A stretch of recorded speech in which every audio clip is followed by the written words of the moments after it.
شروع اللہ کے نام سے جو بڑا مہربان نہایت رحم والا ہے۔ کوہ طور کی قسم اور اس کتاب کی جو لکھی ہوئی ہے کشادہ ورق میں، اور آباد گھر کی اور اونچی چھت کی، اور جوش مارتے سمندر کی کہ تمہارے پروردگار کا عذاب واقع ہو کر رہے گا اور اس کو کوئی روک نہیں سکے گا۔ جس دن آسمان لرزنے لگے کپ کپا کر اور پہاڑ سچ مچ اڑنے لگیں تو اس دن جھٹلانے والوں کے لیے خرابی ہوگی جو بیکار باتوں میں پڑے کھیل رہے ہیں۔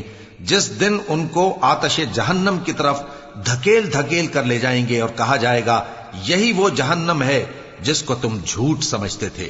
تو کیا یہ جادو ہے یا تم کو نظر ہی نہیں آتا؟ اس میں داخل ہو جاؤ اور صبر کرو یا نہ کرو تمہارے لیے یکساں ہے۔ جو کام تم کیا کرتے تھے یہ انہی کا تم کو بدلہ مل رہا ہے۔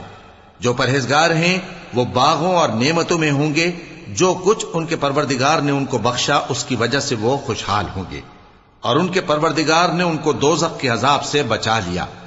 کہا جائے گا کہ اپنے اعمال کے صلے میں مزے سے کھاؤ اور پیو، تختوں پر جو برابر برابر بچھے ہوئے ہیں تکیے لگائے ہوئے ہوں گے، اور بڑی بڑی آنکھوں والی حوروں کو ہم ان کی بیویاں بنا دیں گے، اور جو لوگ ایمان لائے اور ان کی اولاد بھی راہ ایمان میں ان کے پیچھے چلی، ہم ان کی اولاد کو بھی ان کے درجے تک پہنچا دیں گے اور ان کے اعمال میں سے کچھ کم نہ کریں گے۔ ہر شخص اپنے اعمال میں پھنسا ہوا ہے، اور جس طرح کے میوے اور گوشت کو ان کا جی چاہے گا ہم ان کو عطا کریں گے۔ وہاں وہ جام شراب کی چھینا جھپٹی کریں گے جس کے پینے سے نہ کوئی لغو بات ہوگی اور نہ کوئی گناہ کا کام۔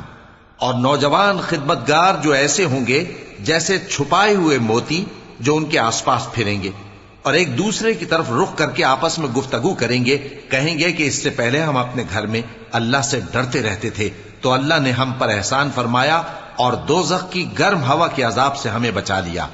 اس سے پہلے ہم اسے پکارا کرتے تھے، بے شک وہ احسان کرنے والا ہے، مہربان ہے۔ تو اے پیغمبر تم نصیحت کرتے رہو، تم اپنے پروردگار کے فضل سے نہ تو کاہن ہو اور نہ دیوانے۔ کیا کافر یہ کہتے ہیں کہ یہ شاعر ہے اور ہم اس کے لیے زمانے کی گردش کا انتظار کر رہے ہیں؟ کہہ دو کہ انتظار کیے جاؤ، میں بھی تمہارے ساتھ انتظار کرتا ہوں۔ کیا ان کی عقلیں ان کو یہی سکھاتی ہیں یا یہ لوگ ہیں ہی شریر؟ کیا کفار یہ کہتے ہیں کہ ان پیغمبر نے قرآن از خود بنا لیا ہے؟ بات یہ ہے کہ یہ اللہ پر ایمان نہیں رکھتے۔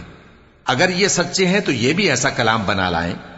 کیا یہ کسی کے پیدا کیے بغیر ہی پیدا ہو گئے ہیں، یا یہ اپنے آپ کو خود پیدا کرنے والے ہیں، یا انہوں نے آسمانوں اور زمین کو پیدا کیا ہے؟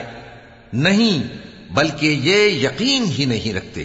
کیا ان کے پاس تمہارے پروردگار کے خزانے ہیں یا یہ کہیں کے داروغہ ہیں، یا ان کے پاس کوئی سیڑھی ہے جس پر چڑھ کر آسمان سے باتیں سناتے ہیں؟ تو جو سن کر آتا ہے وہ کھلی سند لے کر آئے۔ کیا اللہ کی تو ہوں بیٹیاں اور تمہارے لیے بیٹے؟ اے پیغمبر کیا تم ان سے کوئی معاوضہ مانگتے ہو کہ ان پر تاوان کا بوجھ پڑ رہا ہے، یا ان کے پاس غیب کا علم ہے کہ یہ اسے لکھ لیتے ہیں؟ کیا یہ کوئی داؤں کرنا چاہتے ہیں؟ تو کافر تو خود داؤں میں آنے والے ہیں۔ کیا اللہ کے سوا ان کا کوئی اور معبود ہے؟ اللہ تو ان کے شریک بنانے سے پاک ہے۔ اور اگر یہ آسمان کا کوئی ٹکڑا گرتا ہوا دیکھیں تو کہیں کہ یہ ایک تہ بتہ بادل ہے، پس ان کو چھوڑ دو یہاں تک کہ یہ اس روز کا سامنا کر لیں جس میں یہ بے ہوش کر دیے جائیں گے، جس دن ان کا کوئی داؤں کچھ بھی کام نہ آئے گا اور نہ ان کو کہیں سے مدد ہی ملے گی۔ اور ظالموں کے لیے اس کے سوا اور بھی عذاب ہے، لیکن ان میں کے اکثر نہیں جانتے۔ اور تم اپنے پروردگار کے حکم کے انتظار میں صبر کیے رہو، تم تو ہماری آنکھوں کے سامنے ہو۔ اور جب اٹھا کرو تو اپنے پروردگار کی تعریف کے ساتھ تسبیح کیا کرو، اور رات کے بعض اوقات میں بھی اور ستاروں کے غروب ہونے کے بعد بھی اس کی تسبیح کیا کرو۔